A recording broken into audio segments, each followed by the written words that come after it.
ಕೊಟ್ಟೋದವರೆಲ್ಲ ಎಲ್ರೋ ಇದ್ದೀರಾ, ನಿಮ್ಮ ಕುಕ್ಕರ್ ಸಿದೋಗೋವರೆಗೂ ಕೂಗ್ತಾ ಇರ್ತೀರಾ. ನಮ್ಗೆ ಮಕ್ಕರ್ ಮಾಡಕ್ಕೆ ಸುಮ್ನೆ ಯಾಕ್ರೋ ಬರ್ತೀರಾ, ನಿಖರ್ ಒದ್ದೆಯಾಗತ್ತೆ ಡೈಪರ್ ಹಾಕೊಂಡಿದ್ದೀರಾ. ಬೇಕಂತ ಸೈಕ್ ಮಾಡಕ್ ಬಂದ್ರೆ ಬೇಜನ್ ತಿಂತ್ಯಾವದೆ, ಬಿಟ್ಟಿ ಹೈಪ್ ಬೇಕಂದ್ರೆ ಹೆಸರೇಳಿ ತಗೊಳ್ಳೋ ಸೆಡೆ. ಹೋಲ್ಸೇಲ್ ಆಗಿ ಬಂದ್ ನಿಂತ್ಕೊಳ್ರೋ ಕಣ್ಮುಂದೆ ಒಂದೇ ಕಡೆ.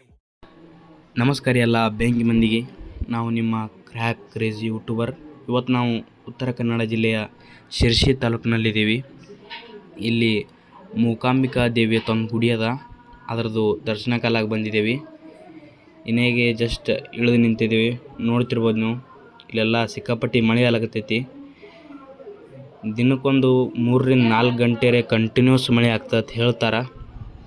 ಅದಕ್ಕೆ ಇಲ್ಲಿ ಜಸ್ಟ್ ಕಾರ್ ಪಾರ್ಕಿಂಗ್ ಮಾಡಿ ಹೋಗಬೇಕು. ಅಲ್ಲಿ ಕಾಲು ಕಾಣ್ತಲ್ಲ, ಅದೇ ಮೂಕಾಂಬಿಕಾ ಟೆಂಪಲ್. ಇನ್ನು ನಾವು ಅಲ್ಲಿ ಹೋಗಬೇಕು. ಇನ್ನು ದರ್ಶನ ಚಾಲೂ ಆಗಿಲ್ಲಂತ, ಟೈಮ್ ಆದ ಬಳಿಕ ಹೋಗಮ್ಮು. ಇನ್ನೊಂದು ಏನಂದ್ರೆ ಇಲ್ಲಿ ಹಂಚಿನ ಮನೆ ಭಾಳತ್ತೆ ಹೇಳ್ಬೋದು. ನಮ್ಮ ಕಡೆ ಎಲ್ಲ ಹಂಚಿನ ಮನೆ ಇರೋದಿಲ್ಲ. ಇನ್ನೊಂದು ಇಲ್ಲಿದಷ್ಟು ಮಳೆನೂ ನಮ್ಮ ಕಡೆ ಆಗಲ್ಲ. ಇಲ್ಲಿ ಮಳೆನೂ ಆಗೋದ್ರಿಂದ ಹಂಚಿನ ಮನೆ ಅಂತೆಲ್ಲ ಇರೋದ್ರಿಂದ ಒಂದು ಅಟ್ರಾಕ್ಟಿವ್ ಪ್ಲೇಸ್ ಮತ್ತು ಟೂರಿಸ್ಟ್ ಕಾಲಾಗ ಒಂದು ಒಳ್ಳೆ ಪ್ಲೇಸ್ ಅಂತಲೂ ಹೇಳ್ಬೋದು. ಮುಗಿತಿನ್ನು ಇನ್ನೇನು ದರ್ಶನ ಓಪನ್ ಆಗಿರ್ಬೇಕ್ರಿ. ಹೋಗಂಬ್ರಿ, ಇನ್ನೇನು ದರ್ಶನ ಮಾಡ್ಕೊಂಬರಮ್ಮು. ದರ್ಶನ ಓಪನ್ ಆಗ್ಯದಿಲ್ಲ ಅಂತ ಕೇಳಿ ಹೋಗಬೇಕು. ನೋಡ್ರಿ, ಇದೇ ನಿಮ್ಮ ಶಿರ್ಸಿ ಮೂಕಾಂಬಿಕಾ ಟೆಂಪಲ್. ನಿಮಗೆ ಒಳಗೆ ಕರ್ಕೊಂಡೋಗಿ ದರ್ಶನ ಮಾಡಿಸ್ತೀನಿ ಬರ್ರಿ.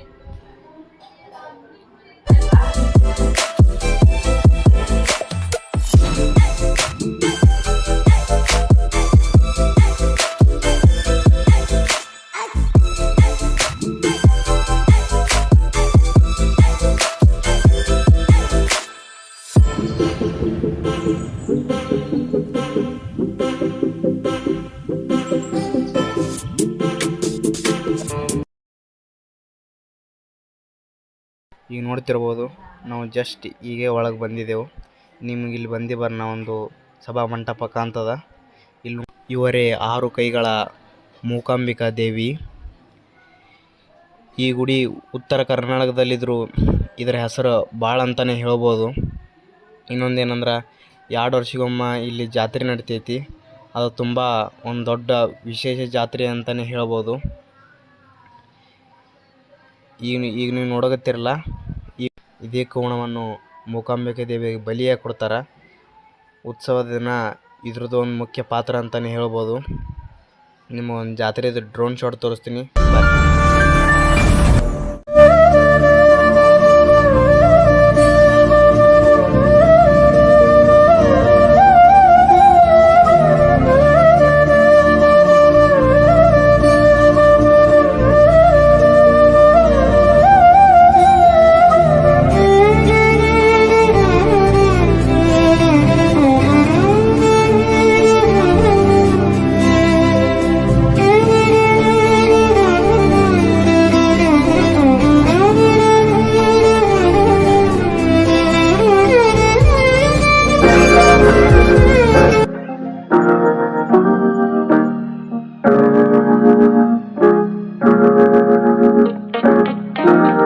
ನೀವು ಶಿರ್ಸಿಯಿಂದ ಒಂದು 15 ಕಿಲೋಮೀಟರ್ ದೂರ ಬಂದ್ರಂದ್ರೆ ನಿಮ್ಗೆ ಸಹಸ್ರಲಿಂಗ ಅಥವಾ ಒಂದು ಜಾಗ ಸಿಗ್ತೈತಿ. ನಾವೀಗ ಅಲ್ಲೇ ಇದ್ದೆವು. ಇಲ್ಲಿ ಏನಂದ್ರೆ ತಾನೇ ಶಿವನಿಂದ 1000ಕ್ಕಿಂತ ಹೆಚ್ಚು ಲಿಂಗಗಳು ತಾನೇ ಉದ್ಭವ ಅವತ್ತು ಹೇಳ್ತಾರೆ. ಇಲ್ಲಿ ನೋಡಿದ್ರೆ 1000ಕ್ಕಿಂತ ಹೆಚ್ಚು ಇದ್ದಿರಬಹುದು. ನೋಡುವಂಥ ಎಲ್ಲ ಮೂರ್ತಿಗಳನ್ನು ತಾನೇ ಉದ್ಭವ ಅಂತ ಹೇಳ್ತಾರೆ. ಅದಕ್ಕೆ ಇದಕ್ಕೆ ಸಹಸ್ರಲಿಂಗ ಅಂತ ಹೆಸರಿಟ್ರ. ಈ ಲಿಂಗಗಳು ಶಾಲ್ಮಲಾ ನದಿ ಒಳಗೆ ನಮಗೆ ನೋಡೋಕೆ ಸಿಗ್ತಾವ. ಇಲ್ಲಿ ನೋಡ್ತಿದ್ರಲ್ಲ, ಈ ಥರನೇ 1000ಕ್ಕಿಂತ ಹೆಚ್ಚು ಲಿಂಗಗಳು ತಾನೇ ಉದ್ಭವ ಅಂತ ಇಲ್ಲಿ ಹೇಳ್ತಾರೆ.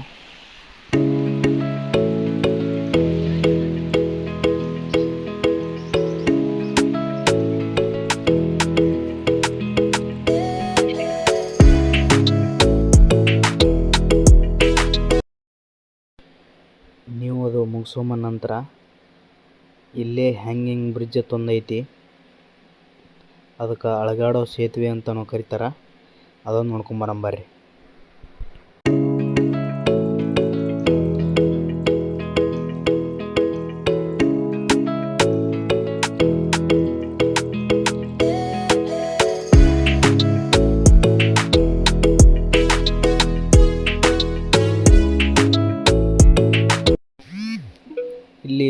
3ರಿಂದ 4 ಮಂದಿಗೆ ಅಷ್ಟೇ ಅಲೋ ಇರ್ತೈತಿ. ಯಾಕಂದರೆ ಇದು ಬ್ರಿಡ್ಜ್ ನೀವು ಹೊಂಟ್ರಂದ್ರೆ ಅಳಿಗಾಡ್ತೈತಿ. ಇದೇ ಶಾಲ್ಮಲಾ ನದಿ ನಡಬರ್ಕ್ ಈ ಬ್ರಿಡ್ಜ್ ಕಟ್ಟಿರೋದ್ರಿಂದ ಒಂದು ಸ್ವಲ್ಪ ಭಾಳ ಅಟ್ರಾಕ್ಟಿವ್ ಐತಿ ಅಂತ ನಾವು ಹೇಳ್ಬೋದು.